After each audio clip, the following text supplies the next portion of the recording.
राधा रानी का संवाद बोला। इसके बाद राधा रहस्य में से राधा जी का संवाद बोला। गौड़िया संप्रदाय की काली पीठ से निकलने वाली पुस्तक में राधा जी का संवाद लिखा है जो हमने बोला। और प्रसन्नता ब्रज 84 कोस में अनय घोष का मंदिर है, वहां जाकर दर्शन करो जावड़ गांव में, उसका प्रसंग कहा। उसके बाद कितना प्रमाण चाहिए तुमको? और बात है राधा रानी की, वो तो मेरी माँ है। मैंने इस व्यासपीठ पर बैठने से पहले बाल्यावस्था में 1999 में जब पहली कथा चालू करी थी तब हमारे पास धन नहीं था। दूसरे की दुकान पर काम कर पैसा, जो 10 रुपए साइकिल से लिफाफे देने का जो पैसा मिलता था 10 रुपया, उससे हम जाकर पैसा लेकर, उस पैसे को लेकर राधा रानी की परिक्रमा करने जाते थे। 51 परिक्रमा मेरी राधा रानी बरसाने की करी है और ना जाने कितनी परिक्रमा गोवर्धन नाथ जी की करी है। वो तो मेरी माँ है, उसके चरणों में तो मेरा शीश जिंदगी भर पड़ा रहे। और जिस दिन मेरी राधा रानी मुझको इशारा कर बुला ले कि मेरे चरणों का दास बन जा, यहाँ बैठकर मेरे दरवाजे की चाकरी करना, झाड़ू लगाना, तो झाड़ू लगाने के लिए तैयार हूँ। व्यासपीठ छोड़कर मेरी राधा रानी के चरणों में बैठ जाऊंगा। और माफी की बात करते हो, इस राधा रानी के चरणों में तो मेरी पूरी जिंदगी, मेरा खानदान और मेरा कुटुंब पड़ा है। क्योंकि देवी भागवत में लिखा है राधा शिव का अवतार और कृष्ण पार्वती का अवतार है। मेरे शंकर का स्वरूप मेरी राधा रानी, मेरे गोवर्धन नाथ, मेरा ब्रज उससे बिसराता नहीं है। भोले भाले ब्रज में रहने वाले ब्रजवासी इतने भोले हैं जैसे भगवान कृष्ण के समय पर धेनु में, गायों में धेनु का सुर घुस गया था। और धेनु का सुर घुस गया, पूरी गायों को परेशान कर उनको भ्रमित कर तब भगवान कृष्ण पहचान गए थे कि धेनु का सुर है। कई ऐसे इन ब्रजवासियों को भ्रमित कर रहे हैं क्योंकि ब्रजवासी बड़ा भोला होता है, बड़ा सहज होता है। हमने हमारी जिंदगी की जितनी परिक्रमा करी गोवर्धन नाथ जी की, उस परिक्रमा में 1 रुपया भी हमने कभी ब्रज के अंदर पैसा खर्च कर नहीं। हमने नियम लिया था कि ब्रज में जितनी परिक्रमा करेंगे ब्रजवासी से मांग कर करेंगे। मेरे गोवर्धन नाथ जी की परिक्रमा में जितने ब्रजवासी रहते हैं सब पहचानते सीहोर वाले को कि बचपन से परिक्रमा करता है। जब चड्डी पहनता था हाथ, उस समय से परिक्रमा करता था और ब्रजवासियों से 2 रोटी मांग कर खा लेता था। मेरे ब्रजवासी इतने भोले होते थे कि बिठाकर छाछ भी पिलाते थे। आज उन ब्रजवासियों में कुछ लोग ऐसे घुस गए हैं जो इस शिवपुराण का विरोध करना चाहते हैं, इस व्यासपीठ का विरोध करना चाहते हैं, प्रदीप मिश्रा का विरोध करना चाहते हैं। वो लोग राधा रानी की आड़ में बदनाम करना चाहते हैं और ब्रजवासी इतना भोला है कि वो समझ नहीं पा रहा। आप कहो जिस दिन राधा रानी के चरणों में आकर दंडवत कर लूं, आप बोलो जितने दिन तक राधा रानी के चरणों में पड़ा रहूं, मेरी माँ है वो, उससे मेरा बैर नहीं है। जो कुछ बोलूंगा प्रमाण से बोलूंगा, बिना प्रमाण के कुछ नहीं बोलूंगा। और जिस महाराज को प्रमाण चाहिए, कुबेरेश्वर धाम खुला पड़ा है, आ जाओ और प्रमाण लेकर जाओ। जिसको प्रमाण चाहिए, कुबेरेश्वर धाम खुला पड़ा है। राधा नाम क्या होता है? मेरे सीहोर की एक गली में जाकर पूछना कि राधा नाम कीर्तन कैसा कराया, राधा नाम क्या है। कई सालों से 51 परिक्रमा जब तक राधा रानी के बरसाने की करी, तो उतने वर्ष तक राधा नाम कीर्तन एक बच्चे के मुख पर राधा राधा जपा दिया। मेरी सिद्धपुर भूमि सीहोर का एक बच्चा जानता है कि राधा का नाम क्या है। वो वृंदावन नहीं गया, वो बरसाना नहीं गया, पर सीहोर को बरसाना बना दिया था। इतना राधा नाम जपाया है उस सीहोर की भूमि पर। तुम क्या सहज समझते हो? और सोशल मीडिया वाले सोचते हैं कि बदनाम करेंगे। अरे मेरे शंकर के भक्त हैं, ये तो राधा रानी की कृपा है। तुम जिस दिन बोल दो, मैं साधुता देता हूं श्री पुंडलिक जी महाराज जी को, गोस्वामी जी को, मैं साधुवाद देता हूं कौशिक जी महाराज जी को, मैं साधुवाद देता हूं संजीव कृष्ण शास्त्री जी को, मैं साधुवाद देता हूं राजीव जी शास्त्री जी को, मैं साधुवाद देता हूं अनूप जी शास्त्री जी को, जिन्होंने वृंदावन से फोन लगाकर कहा गुरुदेव आप जब भी इधर पधारे महाराज जी, अपन सारे विद्वानों की सभा रखेंगे, आप उसमें अपनी बात रखना। और हमारे यहाँ पत्र आया और हमने पत्रों के माध्यम से उनको सूचना दी, हम पहुंचेंगे वहां पर बात करेंगे। और इतने बड़े विद्वत संत हैं माननीय श्री प्रेमानंद जी महाराज, उनके चरणों को दंडवत करता हूं भारत की भूमि पर। और ब्रज में इतने बड़े रसिक संत कोई नहीं होगा। ब्रज में इतने रसिक संत है प्रेमानंद जी महाराज, अगर वो एक फोन कर देते कि प्रदीप तुझे आना है, उनका यह दास दंडवत करता करता उनके चरणों में पहुंचकर उनसे बात करता रहा। एक बार कह देते, क्योंकि वो रसिक संत हैं, राधा रानी के परम भक्त हैं, भगवान कृष्ण के परम भक्त हैं। उनके लिए मेरे प्राण भी उनके चरणों में निछावर हैं। अगर वो बोलते तो तो मैं उनके चरण धोकर आचमन कर कर जवाब देकर आता। इतने रसिक संत हैं, उनका प्रणाम करता हूं मैं, उनको नमन करता हूं मैं, जिनकी जिह्वा पर इस बावरे का नाम तो आया, कैसे भी आया, कल्याण तो हो गया, नाम तो आया। और मेरे ब्रज के एक एक ब्रजवासी को नमन करता हूं, प्रणाम करता हूं। अगर मेरी वाणी से कोई चोट लगी हो तो मुझे क्षमा करिएगा, पर प्रमाण से कहा है और प्रमाण अपने पास रखूंगा और उस प्रमाण को जिंदगी भर रखूंगा। सत्य पर जिया हूं और सत्य पर जीऊंगा, क्योंकि मेरा शंकर सत्यम शिवम और सुंदरम वाला है। और आपसे भी निवेदन करता हूं, जितने भारत की भूमि के, जितने देश के लोग कथा सुन रहे हैं, एक बार ब्रज में जाना तो जाकर रावल गांव का दर्शन करना, जहां राधा जी का जन्म हुआ है। जाना तो बरसाने का दर्शन करना, जहां राधा रानी पहुंची हैं। मेरी रावल में राधा रानी जी का जन्म हुआ, उनको वहां पर लाडली कहा जाता था। जब राधा जी बड़ी हो गई, साल निकल गया, तब राधा जी बरसाने में पहुंची हैं, और बरसाने में पहुंची तो उनको किशोरी जी कहा गया, क्योंकि किशोर अवस्था में पहुंची थी। जब तक रावल में रही तब तक वो लाडली थी, बरसाने पहुंची वो किशोरी हो गई, क्योंकि किशोर अवस्था में पहुंची हैं। उनको समझना, बरसाने की एक एक रच को समझना, एक एक ब्रज 84 को उसकी रच को समझना कठिन काम है महाराज। अच्छे अच्छे ब्रह्मा तक चले गए, धक्के खाकर ब्रज की लीला को नहीं समझ पाए। समझना बहुत कठिन है, समझिए जरा जाकर। और जिन्होंने आधी वीडियो चलाई है उनको तो मेरी राधा रानी सब देख लेगी और मेरे भोलेनाथ देख लेंगे। आधी वीडियो चलाई, उन्होंने ये नहीं बताया कि बरसाने का महत्व क्या बताया गुरुजी ने, उन्होंने ये नहीं बताया कि राधा कृष्ण के विवाह का प्रसंग क्या सुनाया गुरुजी ने, उन्होंने ये नहीं बताया कि बरसाना का जो मूल महत्व बताया गया था, उस कथा को पूरा सुनना था कि हमने बताया था उस कथा में कि वर्ष में एक बार आना बरसाना, अर्थात आपकी जिंदगी में अगर मनुष्य की देह है तो वर्ष में एक बार राधा रानी के दरवाजे पर जाते रहना और उनको प्रणाम करते रहना, तो तुम्हारे पाप छिन्न होते रहेंगे। राधा रानी पाप को छिन्न कर देती है। उस क्लिपिंग को पूरा तो बताया नहीं, उसमें से काट कर हमारे सब्जेक्ट को छोड़कर उसमें दूसरा उस सब्जेक्ट को वही की वही फेस लगाकर, वही की वही वाणी लगाकर, उसको काट काट कर क्लिपिंग बनाकर जनमानस में प्रेषित कर दिया। मेरा साधुता है पूरे ब्रज भूमि के संतों को, साधुओं को, राधा रानी के चरणों को जिस दिन आऊं उस दिन मेरी राधा रानी की पूरी देहली की मैं झाड़ू लगाता फिरूं, मुझे कोई दिक्कत नहीं, मेरी माँ है वो। पर जो गलत राधा रानी के पर्दे की आड़ में जो शिव महापुराण को लांछन लगा रहे हैं, राधा रानी की पर्दे की आड़ में जो विद्रोही, जो विधर्मी, जो सनातन धर्म को अच्छा नहीं देख सकते, वो इस पर्दे की आड़ में ना जाने क्यों बदनाम करने में लगे हैं। इन्होंने कईयों को बदनाम किया तो हमको भी करेंगे, कर रहेंगे नहीं। नामदेव, तुकाराम, रामकृष्ण, मीरा, कर्मा जैसों को नहीं छोड़ा तो हमें कौन छोड़ने वाला। साधुता है। भगवान देवादिदेव महादेव का चरित्र कह रहा है, शिव महापुराण वर्णन कर रही है। मेना, धन्या और कला, ये पितरों की 3 बेटियां, पितरों की 3 बेटियां, मेना, धन्या और कला, 3 बेटी। मीना जी की गोद में माता पार्वती जी खेली है।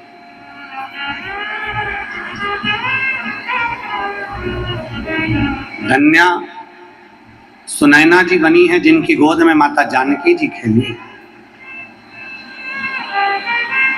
कला कीर्ति जी बनी है जिनकी गोद में राधा जी खेली। 3 देवियां, ये तीनों जगत का कल्याण करने वाली देवियां, तीनों संपूर्ण ब्रह्मांड का कल्याण करने के लिए 3 देवियां प्रकट हुई। महाराज पार्वती जी ने बाल्यावस्था से जो भगवान शंकर की विरल भक्ति को धारण करा है, सहज नहीं है वो विरल भक्ति। सती मैया के जाने के बाद माँ सती पार्वती जी के रूप में प्रकट हो जाती हैं और पार्वती बनकर जब गोदी में आती हैं तब देव ऋषि नारद उनका पूरा भाग्य वर्णन करते, पूरा देव ऋषि। और शंभु शर महापुराण की कथा कहती है भाग्य लिखना विधाता का कार्य है। भाग्य लिखना किसका कार्य है? जम जम के बोलो जरा, विधाता। शिव महापुराण की कथा कहती है भाग्य लिखना विधाता का काम में है, भाग्य लिखना देवता का काम है, और भाग्य को बदलना देवाधिदेव महादेव का काम है। भाग्य को बदलना देवाधिदेव महादेव का। वो भाग्य कैसे बदलता है? ये दुनिया के लोग, एक पत्र है देखिए,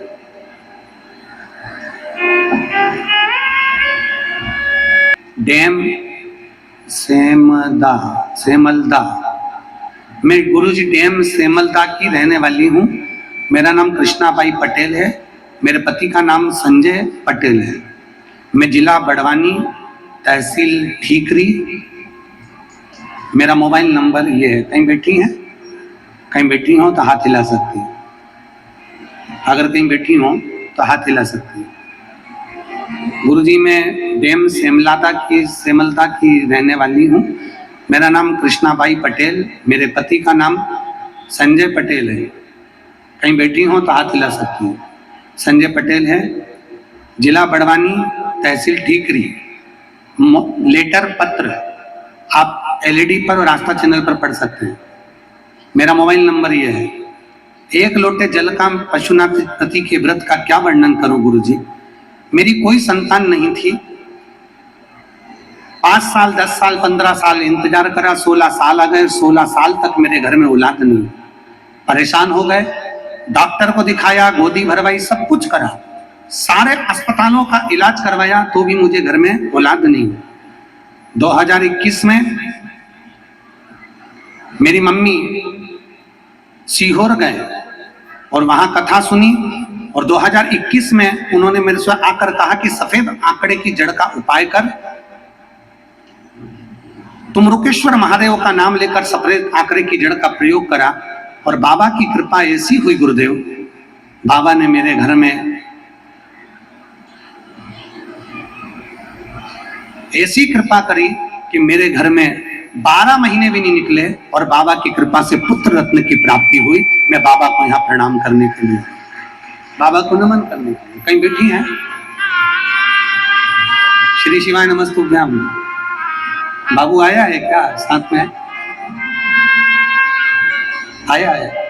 आया हो तो ले आओ, और नहीं आया हो तो आप आकर बेलपत्र ले जाओ उसके लिए। ठीक है, श्री शिवाय नमस्तुभ्याम। एक बार हाथ हिला दो, ऐसे हाथ हिलाओ एक बार। शंभू, ठीक है, दिख गए, बधाई आपको। 16 वर्ष के बाद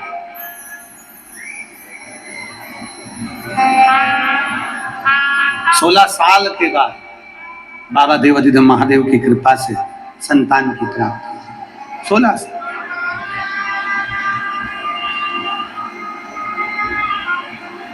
इधर से जाए सांसद जी, सांसद जी इधर से जाओ। अरे महाराज, शिव कथा कर रही है। अच्छा दोस्त, अच्छा मित्र, अच्छी किताब आपको मंजिल तक पहुंचाने का कार्य करेगी। आप पढ़ो, आप अध्ययन करो, एक एक शब्द को पढ़ो, एक एक अक्षर को पढ़ो, आपकी जिंदगी को संवार देगी।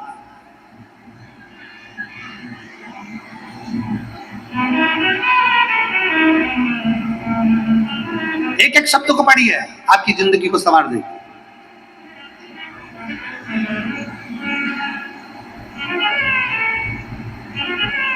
पूरे एक एक शब्द का स्मरण करें तो आपके जीवन को संवारेगा। फिर तीसरे नंबर पर है अच्छा रास्ता। जिस रास्ते से जा रहे हो वो रास्ता मंजिल सहज बना सकता है। तुम्हारा रास्ता श्रेष्ठ होना चाहिए। तुमने जो विचार किया है, जिस मंजिल पर जाने का तुमने सोच लिया, हम बेटियों से कहेंगे, बेटों से कहेंगे, जिस सब्जेक्ट को तुमने चुना है, जिस विषय को तुमने चुना है, उस विषय से तुम्हारा प्रेम होना चाहिए, उस सब्जेक्ट से तुम्हारा प्रेम होना चाहिए, उस विद्या से तुम्हारा प्रेम होना चाहिए, उस अध्याय से तुम्हारा प्रेम होना चाहिए, उस अध्ययन से तुम्हारा प्रेम होना चाहिए। और प्रेम कर कर देखिए, अपने सब्जेक्ट से, अपने विषय से, अपनी पढ़ाई से, अपनी एजुकेशन से, अपने कर्म से, अपने काम से, एक छोटी सी चाय की भी दुकान है ना, उससे अगर आपका प्रेम है तो वो चाय की दुकान भी तुम्हें अंबारियों तक पहुंचा सकती है। एक छोटी सी गुमठी है ना, उससे आपका प्रेम है तो वो ऊंचाई तक पहुंचा सकता है। और मालूम पड़े बहुत बड़ा शोरूम खोल के बैठ गए और तुम्हारा अपने काम के प्रति प्रेम है ही नहीं। पापा ने मुझे दुकान खुलवा दी, मेरा तो मन था कि मैं यूके में जाके सर्विस करूं, पापा ने मेरे साथ में ये कर दिया, मेरा तो मन था कि मैं इंदौर में जाके नौकरी करूं, मेरा तो बिल्कुल, मैं खरगोन में तो मेरी दुकान खोल नहीं था, मेरे पापा से मैंने कहा था मुझे इंदौर भेज दो। और मालूम पड़े इतना बड़ा शोरूम खोला, इतनी बड़ी दुकान खोली और तुम्हारा मन नहीं है, तुम्हारा प्रेम नहीं है, तुम्हारी रुचि नहीं है, तो वो कभी नहीं चल सकता। इसलिए अपने कार्य के प्रति, अपने व्यापार के प्रति, अपने कर्म के प्रति, अपनी एजुकेशन के प्रति, अपनी विद्या के प्रति आपको प्रेम होना चाहिए, लगाव होना चाहिए। और शिव कथा कहती है बस वैसा ही प्रेम परमात्मा को पाने के लिए शंकर से भी होना चाहिए। वो प्रेम एक पत्र है,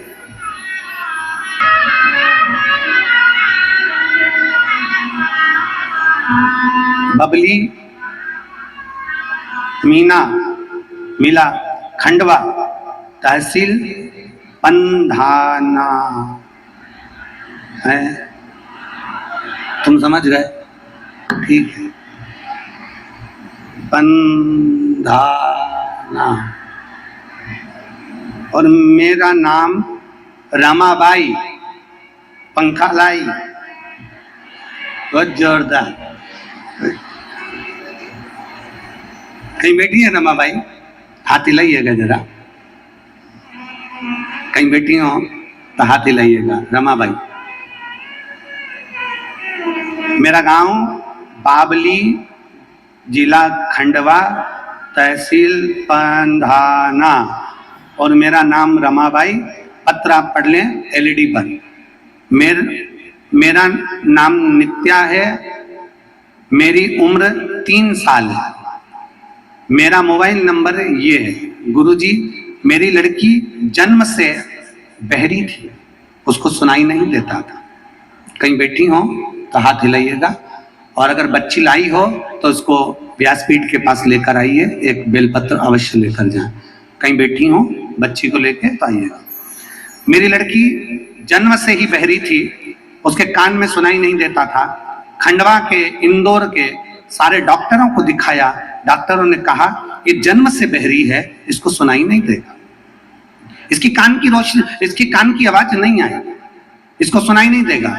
डॉक्टरों ने एक बधिर का सर्टिफिकेट दे दिया और वो कान से सुनाई नहीं देती थी। हमें हमारे पड़ोसी ने बताया कि सीहोर जाओ या फिर शिव महापुराण की कथा कहीं हो तो वहां जाकर सुनो और बेटी को भी ले जाओ। हम उसको लेकर सीहोर पहुंच गए। सीहोर में जाकर हमने शंकर जी की पूजन करी, कंकर शंकर को उठाकर पूजन करा, शिला पर जल चढ़ाया और वहीं से हम एक रुद्राक्ष लेकर आ गए। बाबा पर भरोसा कर गए, बाबा ये बेटी पराया धन है, इसको सुनाई नहीं देगा, किसके साथ शादी होगी बाबा, इसकी जिंदगी बना दो। बाबा से निवेदन करा और रुद्राक्ष लेकर आए। उस रुद्राक्ष को तांबे के कलश में गला देते, बेटी को पिला देते, बेटी का हाथ पकड़कर हम मंदिर ले जाते, शंकर जी को जल चढ़ाते और जल चढ़ाकर वो बेटी को देते जाते। बेलपत्री खिलाते, बेलपत्री को कान के पास रख देते और बाबा से विनय करते। बाबा की ऐसी कृपा हुई गुरुदेव, आज मेरी बेटी पूरी तरह से सुनने लगी और उसका जीवन बन गया। मैं बेटी को लेकर आऊंगा। ये शिव तत्व है। कहीं बैठी हैं, कहीं बैठी हो तो बेटी को लेकर अवश्य आ सकती है। मेरा नाम नित्या है, मेरी उम्र 3 साल है। रमाबाई, मैंने बधिर का सर्टिफिकेट दे दिया कि बेटी सुनाई नहीं दे सकती, इसको, ये बहरी है, इसके कान में सुनाई नहीं देगा। और तेरी कृपा बिना ना हिले, उसके एक लोटे जल में, उसके रुद्राक्ष में, उसकी भभूत में, उसकी भस्म में, उसके बेलपत्र में, उसके दर्शन में, उसके स्पर्श में, उसकी भूमि के आनंद में, उसके जल में, मेरे शंकर के एक लोटे जल में जो तुमने चढ़ाया, जो बेलपत्र चढ़ी हुई खाई, जो बेलपत्री का प्रयोग तुमने करा, वो जल और बेलपत्र साधारण नहीं होता, वो मेरे महादेव उसको अमृत बना देते हैं और वो अमृत के तुल्य हो जाता है। अमृत है, ऐसा भरोसा आपने। समय आया, पार्वती जी कैलाश पर विराजमान हुई, भगवान शंकर के तेज पुंज से षडानंद कार्तिकेय जी का जन्म हुआ। षडानंद कार्तिकेय जी तारकासुर के संहार के लिए प्रकट हुए। फिर समय आता है भगवान श्री गणेश जी महाराज का प्रागट्य होता है। जोरदार ताली बजाकर भगवान श्री गणेश जी महाराज का स्वागत करेंगे। हमारे बीच में संपूर्ण शिव भक्तों के लिए ओंकारेश्वर की पवित्र भूमि से, और फिर मैं निवेदन करूंगा हमारे परभणी के सांसद महोदय जी से कि वो भी दो शब्द